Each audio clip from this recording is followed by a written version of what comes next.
new executive order for migrants. In Sports, Badminton Federation of Nigeria opens camp in Lagos ahead 2024 Olympics. Now, the details. I am Taiwo Baruwa.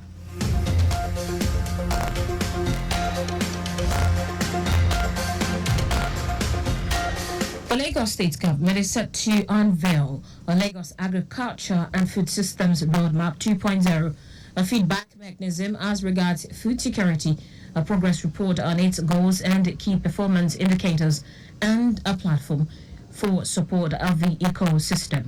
Commissioner for Agriculture Bisola Lusonye announced this during the Agro-Innovation Club Hangout 3.0 held at the University of Lagos, Akoka. She explained that the summit will provide a platform for the stakeholders in the Agro-Innovation Club to speak directly to the leadership of the state and the nation at large on the challenges confronting them for swift response to further encourage new entrants into the sector towards boosting food production in Lagos. According to her, the ultimate goal of the summit is on how to ensure food security that will, in the long run, force down the prices of food. Olusoye said the Agri-Innovation Club is for like-minded individuals in the ecosystem of agriculture, engaging in stuff like logistics, fintech, packaging and branding to showcase the success of the young, innovative people of the state.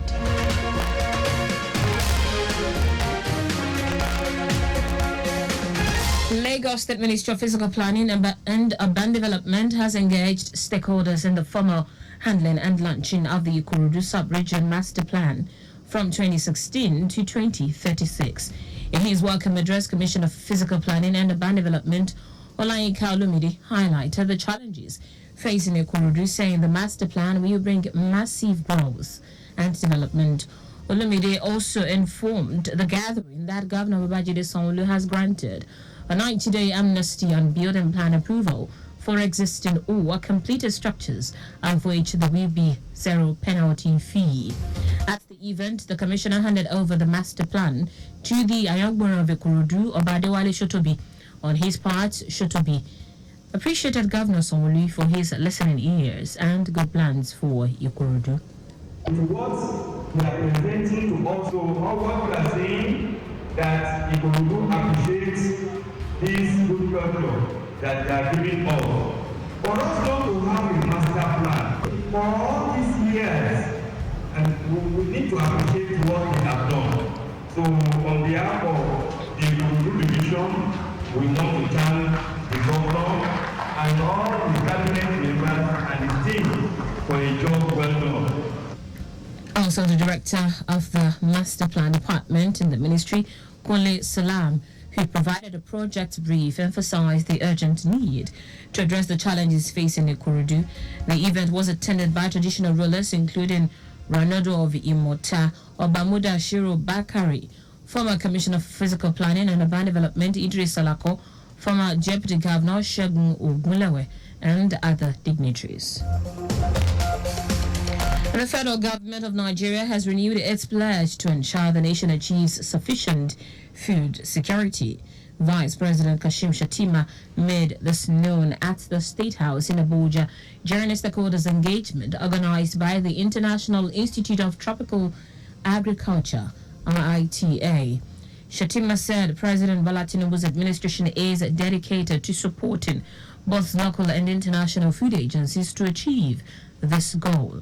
Also, the IITA, in a statement posted on its X handle, said the event would bolster public-private partnerships and policy engagement to enhance food security. The strategic meetings were designed to tackle the ongoing challenges in Nigeria's food systems and agriculture sector, as well as across the continent.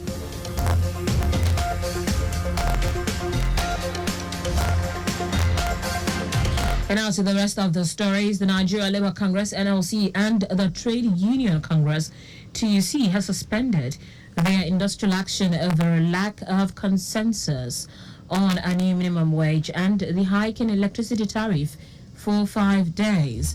The TUC President Festus Osifo said this in Abuja after a joint extraordinary National Executive Council meeting of the unions.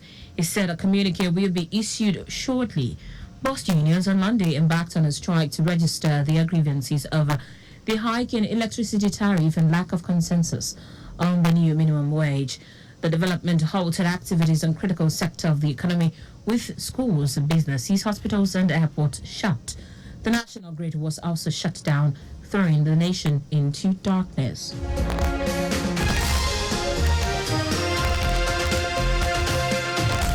The Nigerian Navy has commenced moves to review the Memorandum of Understanding MOU with the Nigerian Maritime Administration and Safety Agency, NIMASA.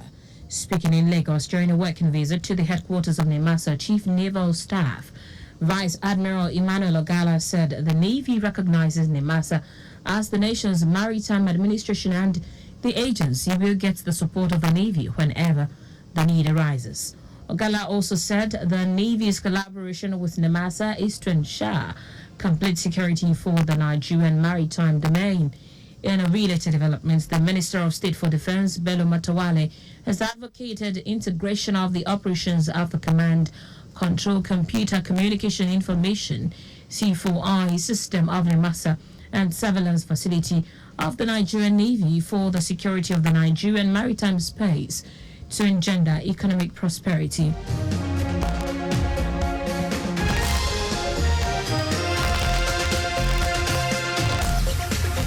Matawale, who stated this shortly after a working visit to the NIMASA C4I Center in Kirikiri to inspect the operational model of the facility, said the Nigeria will benefit much more if all government agencies can synergize seamlessly and improve information sharing among one another for the benefit of Nigeria.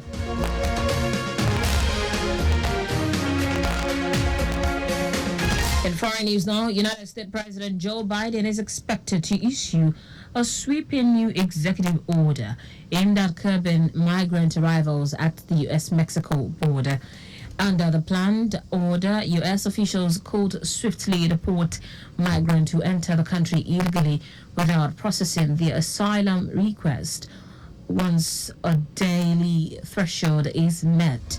More than 6.4 million migrants have been stopped crossing into the U.S. illegally during Joe Biden's administration, a record high that has left him politically vulnerable as he campaigns for re-election. In sport now, the Badminton Federation of Nigeria, BFN, has opened its training camp ahead of the Paris 2024 Olympic Games holding between July 26 and August 7. Two-time African champions and four-time African senior champion Oluwapo Payori is Nigeria's sole representative in the badminton event at the Games. President of the Badminton Federation of Nigeria, Francis Obi, revealed that Oluwapo Payori is paired with two national team players, Victor Ikechukwu and Emmanuel Joseph, at the badminton section facility at Ikoyi Club 1938.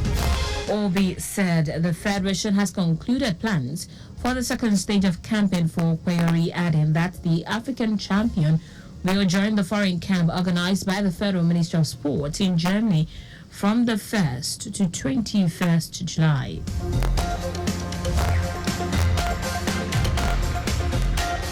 And that's it on the news at 4, but just before we go, your vehicle is not a strong room. Keep your valuables out of view of miscreant.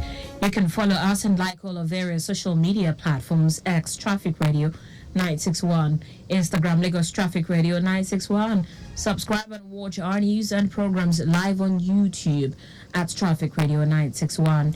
You can also visit our website at trafficradio961.ng. Did you know that the Sanwo-Olu administration initiated 500 hectares rice farm technology intervention project? You can get more details on the Lagos State Government website. To end the news, here are the highlights of the major stories. The Lagos State Government is set to unveil a Lagos Agriculture and Food Systems Roadmap 2.0, a feedback mechanism as regard food security, a progress report on its goals and key performance indicators, and a platform for support of the ecosystem. The Nigeria Labour Congress (NLC) and the Trade Union Congress have suspended their industrial action over a lack of consensus on a new minimum wage and the hike in electricity tariff for 5 days.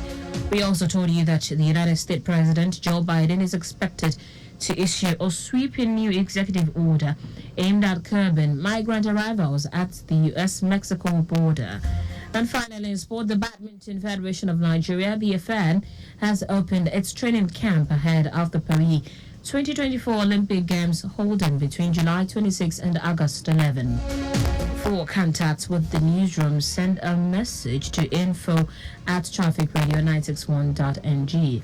That ends the news broadcast compiled by Adiola Akindini. I am Taiwo Baruwa. Thank you for listening. Good afternoon and welcome to the Freetown Trip.